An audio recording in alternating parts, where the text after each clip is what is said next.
오늘 이 새벽에는 고난받고 영광에 들어가신 그리스도, 이런 제목으로 함께 말씀을 생각하고 기도하기를 원합니다. 고난을 받고 영광에 들어가신 그리스도, 부활하신 예수님께서 제일 먼저 막달라 마리아에게 나타나 주셨습니다. 그 막달라 마리아가 예수님의 부활을 만나고 제자들이 모인 곳으로 막 쫓아갔습니다. 주님을 만났다고. 그러니 남자 제자들은 여성들이 너무 열심히 주님을 따르더니 이제 헛개비를 본 거 아니겠냐.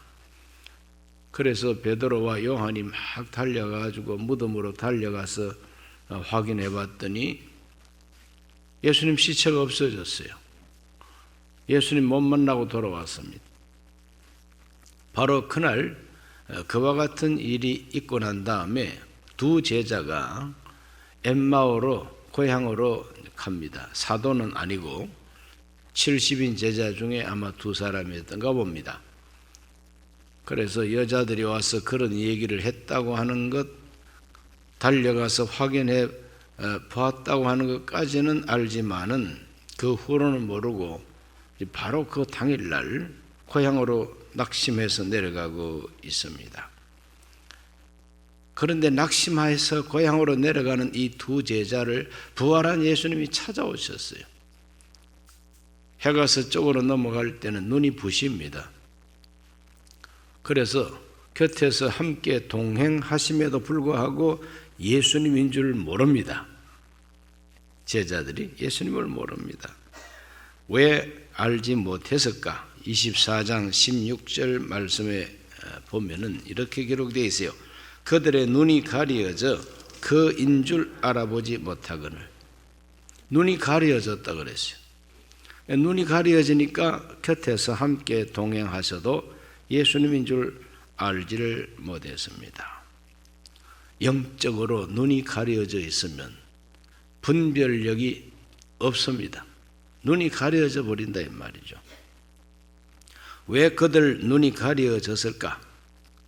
그들의 눈이 가려진 이유는 육신의 눈까지 흐릿해진 이유가 무엇이냐? 그건 바로 그들 생각과 의식 속에 원인이 있습니다. 생각과 마음 속에 예수님은 십자가에 못 박혀 죽었다고 하는 고정관념이 딱 생겨버렸어요. 예수님은 십자가에 못 박혀 죽으셨다. 그리고 예수님께 대한 희망이 사라졌다. 우리는 예수님이 이스라엘을 구원하실, 이스라엘을 속량하실 분으로 기대했는데 십자가에서 죽어버렸으니까 우리의 기대가 무너지고 우리의 희망도 다 깨어져 버렸다. 절망이다 이 말이죠. 마음의 희망이 사라져 버렸습니다. 그리고 여자들이 예수님을 직접 만났다고, 예수님께서 여자들에게 나타났다고 하지만 베드로하고 요한이 가서 확인해 봤더니 시체는 없어졌지만 예수님은 만나지를 못하고 돌아왔다. 그러므로 냉철한 머리로 생각할 때에 로마 당국이 예수님 시체를 옮겼든지 무슨 수가 있겠지.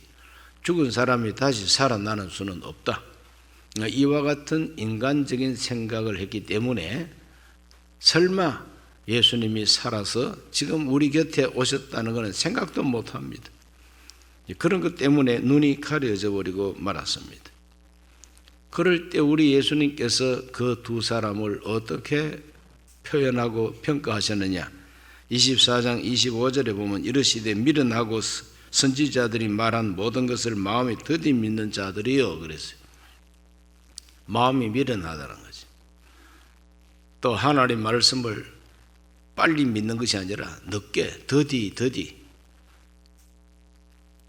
돌다리도 두드려 보고 건너가는 사람처럼 쉽게 믿지를 못한다는 것이죠. 냉철한 인간의 생각, 자기들의 고정관념 이런 것 때문에 눈이 가려져 있습니다. 미련하고 더디 믿는 사람. 예수님이 바로 곁에 계셔도 모른다는 것입니다. 곁에 함께 동행하고 계셔도 모릅니다. 이 사람들에게 우리 예수님은 친절하게도 그 눈이 밝아지게 해 주셨어요. 눈이 밝아지게 해 주신 예수님, 오늘 이 새벽에 예수님께서 저와 여러분의 눈도 밝아지게 해 주시기를 바랍니다. 나는 저 눈을 뜨고 교회 온 것 같지만 영적인 눈이 가려져 있으면은 내 곁에서 함께 하시는 주님을 발견하지를 못합니다. 우리 예수님께서 이 미련하고 더디 믿는 이 두 제자의 눈을, 마음의 눈을, 육신의 눈을 어떻게 밝게 해주셨느냐. 첫째는 진리를 설명해 주심으로, 친절한 설명입니다. 예수님께서 아주 친절한 설명으로 진리를 설명해 주셨습니다. 24장 26절과 27절에 그리스도가 이런 고난을 받고 자기 영광에 들어가야 할 것이 아니냐 하시고, 이에 모세와 모든 선지자의 글로 시작하여 모든 성경에 쓴 바 자기에 관한 것을 자세히 설명하시니라 그랬어요. 그리스도는, 하나님이 보내는 메시아는 이러한 고난을 받고 자기 영광에 들어가야 할 것이다. 이게 하나의 필수 과정이라 이 말이죠. 고난이 없는 영광은 영광일 수가 없다.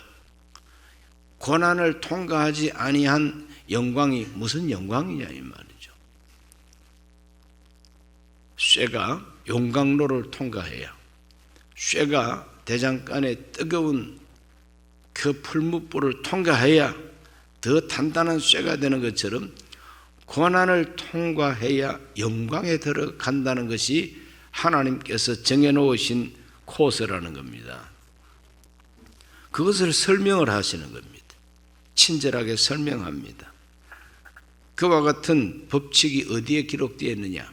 모세와 모든 선지자의 글로 시작해서 성경에 기록되어 있는 그리스도에 관한 말씀들, 창세기에서, 출애굽기에서, 민수기, 신명기, 레위기, 이런 성경에 기록되어 있는 그리스도에 관한 진리, 그건 반드시 고난을 받고 영광에 들어가야 하는 것이 하나님이 정해놓은 코스예요.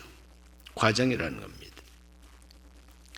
그렇게 설명을 자세히 해줄 때에 나중에 간증하기를 그때 우리 마음이 뜨거웠다. 32절 말씀에 보면은 그들이 서로 말하되 길에서 우리에게 말씀하시고 우리에게 성경을 풀어주실 때에 우리 속에서 마음이 뜨겁지 아니하더냐 그랬어요. 우리 예수님께서 성경을 풀어서 해석해 줄 때에 마음이 뜨거워졌다 그랬어요. 마음이 뜨거워지면 눈이 열린다. 한번 따라 하실까요? 마음이 뜨거워지면 눈이 열린다. 그 마음이 뜨거워진다는 것은 뭐냐? 진리, 하나님의 말씀, 하나님이 보내는 메시아 그리스도는 고난을 겪고 영광에 들어가는 것이 정한 길이요, 그것이 진리라는 겁니다. 그걸 깨달을 때에 그렇구나 깨달을 때에 눈이 환하게 열린다는 거예요. 오늘 저와 여러분의 눈이, 영적인 눈이 환하게 열리기 위해서는 하나님께서 성경을 통해서 주시는 진리의 말씀을 깨달아야 된다는 겁니다. 우리 모두가 항상 하나님의 말씀을 설명 듣고 깨닫게 되시기를 주의 이름으로 축원합니다. 그래서 복 있는 사람은 주야의 하나님 말씀을 묵상하는 자로다. 묵상할 때에 깨달음이 온다는 겁니다. 우리가 하나님 말씀을 묵상하면은 부활하신 예수님께서 친절하시게 성령을 통해서 깨닫게 하시고 알게 하시고 설명해 주시고 강단에 주의 종 목사들을 세워서 설교로 성경 공부로 설명한다는 거예요. 설교가 바로 설명입니다. 우리 예수님께서 자세히 설명하셨습니다. 그래서 목사의 설교는 설명입니다. 설명. 성경을 설명하는 것이죠. 모세와 모든 선지자의 글로 시작하여 모든 성경에 쓴 바 자기에 관한 것, 예수 그리스도에 관한 것, 하나님의 구원에 관한 것, 하나님의 섭리에 관한 것, 그걸 자세하게 설명을 들을 때에 눈이 밝아지게 된다는, 마음이 뜨거워짐으로. 그런데 이렇게 진리를 깨닫고 마음이 뜨거워지는 이런 체험은 우리 기독교에만 있는 체험은 아니고 불교나 다른 종교에도 있습니다. 왜? 인간은 영적 존재니까. 그래서 불교에서는 깨닫고 마음이 뜨거워지는 체험을 법열이라고 그럽니다. 법을 깨달으면 열이 난다는 거예요. 법열. 이제 그런 걸 가리켜서 열반이라고 합니다. 열반. 열반의 세계 속에 들어간다. 그 깨우치는 세계 속에 들어간다. 그러니까 부처님도 아주 상당한 수준으로 깨달으셨죠. 예수님 제자들이 예수님께 직접 설명을 받을 때 마음이 뜨거워졌다 그랬어요. 오늘 저와 여러분 모두가 다 진리의 말씀을 깨닫고 마음이 뜨거워지기를 예수 이름으로 축원합니다. 마음은 안 뜨거운데 막 뜨거운 흉내를 낸다고 막 박수만 내리치고 손 들고 막 떨고 막 이렇게 하는 것이 그게 마음 뜨거운 게 아닙니다. 그건 몸이 뜨거운 거죠. 마음이 뜨거워야 돼요. 마음이 뜨거워야 돼요. 그러니까 조용하게 기도해도 마음이 뜨거워질 수가 있습니다. 두 번째로 친밀한 교제. 예수님하고 아주 가깝게 친밀한 교제를 할 때에 눈이 확 열렸다 그랬어요. 30절에서 31절을 읽어봅니다. 그들과 함께 음식 잡수실 때에 떡을 가지사 축사하시고 떼어 그들에게 주시니 그들의 눈이 밝아져 그인 줄 알아보더니 예수는 그들에게 보이지 아니하시는지라 그랬어요. 음식을 함께 나눌 때에 그때는 마스크도 안 하셨습니다. 아직까지 그때는 코로나19 없었어요. 그들과 함께 음식 잡수실 때에 사람이 같이 음식을 나눈다는 게 참 중요합니다. 같이 밥 먹는 것이 바로 친교거든요. 그래서 식구라고 하는 것은 한 상에 둘러 앉아서 밥 먹는 사람들이 식구입니다. 식구. 가장 친밀한 친교는 함께 밥 먹을 때 이루어지는 것이죠. 함께 음식 잡수실 때 떡을 가지사 축사하시고 떼어 그들에게 주셨다. 이건 바로 최후의 만찬석에서 유월절 만찬할 때 예수님께서 떡을 가지고 축사하시고 잔을 들고 축사하시고 받아 먹어라, 받아 마셔라. 너희를 위하는 내 몸이다. 너희를 위하는 내 피라. 이 피는 바로 속죄, 죄 사함을 얻게 하는 나의 피요 언약의 피라. 그 제자들은 당장 그것에 대해서 깨달음이 온 겁니다.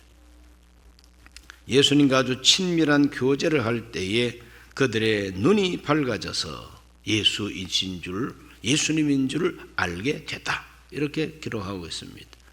친밀한 교제가 눈을 뜨게 한다는 겁니다. 친절한 설명을 듣고 마음이 뜨거워지고 친밀한 교제를 통해서 함께 할 때에 눈이 밝아져 가지고 예수님을 보게 됩니다. 눈이 밝아져서 예수님을 만나게 됩니다. 이렇게 눈이 밝아져서 볼 것을 보고 알 것을 알게 되었을 때 이 제자들에게 어떤 변화가 옵니까? 하루 종일 걸어왔어요. 하루 종일 걸어왔지만은 예수님을 만난 이 두 제자는 잘 수가 없어요. 잠들 수가 없습니다.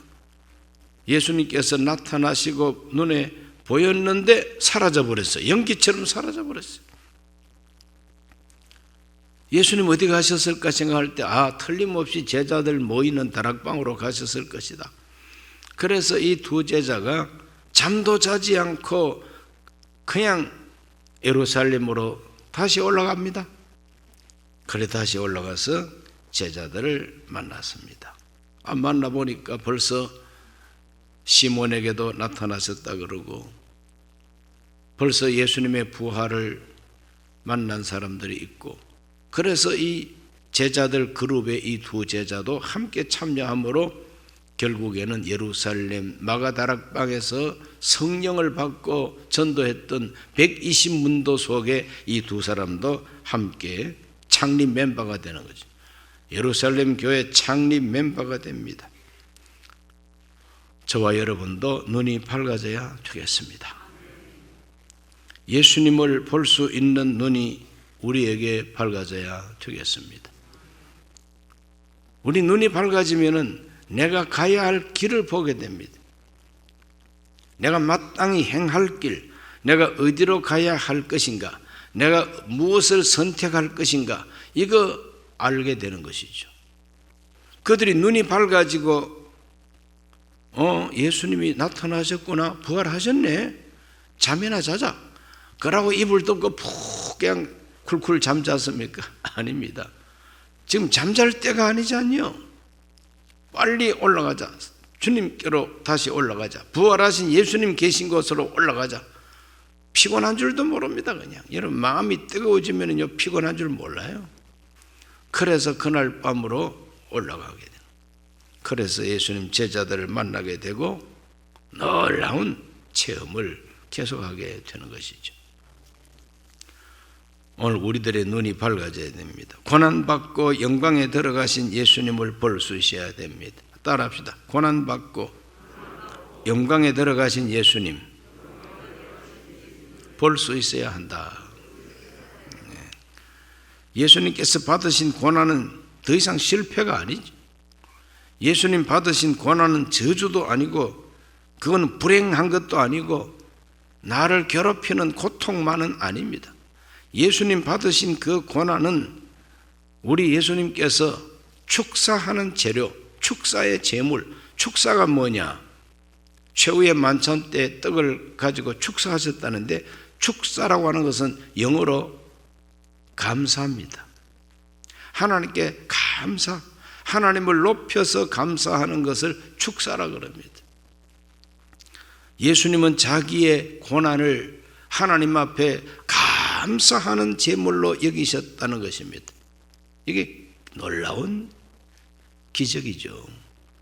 십자가에 못 박혀 죽는 것을 하나님 앞에 감사합니다. 예수님이 미리 잔을 가지시고 나누어 주시고 떡을 가지고 나누어 주면서 이거는 내 몸이고 이것은 내 피라.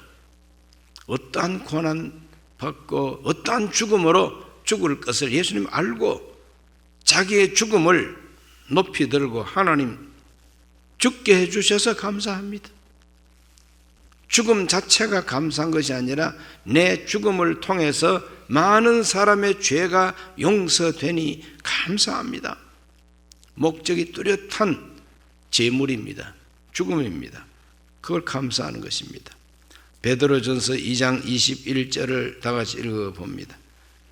이를 위하여 너희가 부르심을 받았으니 그리스도도 너희를 위하여 고난을 받으사 너희에게 본을 끼쳐 그 자취를 따라오게 하려 하셨느니라. 그리스도께서 우리를 위하여 고난을 받으셨다. 그 고난은 예수님의 저주, 예수님의 불행이 아니고 예수님의 축사, 감사의 제물이었다. 그것을 통해서 우리에게 본을 끼쳐 주신 것이다.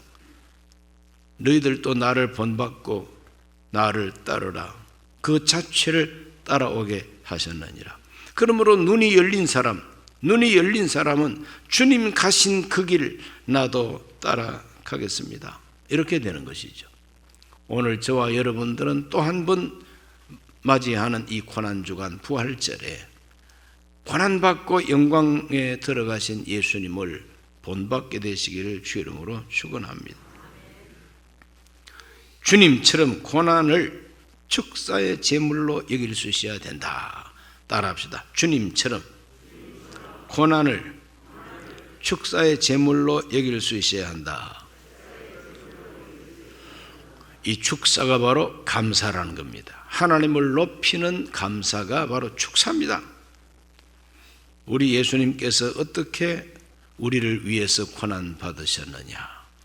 그 고난이 왜 축사가 되느냐? 그것은 스스로 자원하고 사랑하기 때문에 받은 고난이기 때문에 축사의 제물이 되고, 또 그 그리스도의 고난은 우리를 구원하는 열매를 맺었던 고난이기 때문에 축사의 제물이 되는 것입니다. 우리도 주님을 본받아서 스스로 자원해서 내가 그 고생 안 해도 되지만 사랑하기 때문에 내가 고생을 한다는 것이 주님을 본받는 길인 것입니다. 복음을 위해서, 하나님의 정의를 위해서, 교회를 위해서, 악이 아니라 선을 위해서, 영혼의 구원과 다른 사람의 생명과 행복을 위해서 내가 희생을 한다면, 이 희생을 내가 자원해서 사랑으로 한다면 그것이 바로 그리스도를 본받아서 그 자취를 따라가는 행동이 되는 것입니다. 저와 여러분들도 예수님을 흉내를 내고 우리 예수님을 본받아서 가치가 있고 값이 있고 보람이 있는 고난을 통해서 영광에 들어가게 되시기를 주 이름으로 축원합니다. 기도합니다. 살아계신 아버지 하나님, 고난을 받고 영광에 들어가신 예수님, 그것이 하나님이 정하신 진리요 하나님이 정하신 구원의 길이라고 말씀했습니다. 오늘 우리가 고난을 받고 영광에 들어가는 하나님의 거룩한 법칙을 깨닫게 하여 주시고, 그 고난은 불행이 아니요 고통이 아니요 하나님 앞에 감사할 수밖에 없었던 것이라고 하는 것을 예수님이 가르쳐 주셨습니다. 오늘 우리들도 높은 차원에서 나의 고난을 즐거워하고 하나님 앞에 감사할 수 있도록 도와주시옵소서. 사랑하는 가족을 위해서, 사랑하는 그 누구를 위해서, 사랑하는 조국을 위해서, 사랑하는 교회를 위해서 희생을 감사하고 하나님께 축사할 수 있도록 도와주옵소서. 예수님 이름으로 기도하옵나이다. 아멘.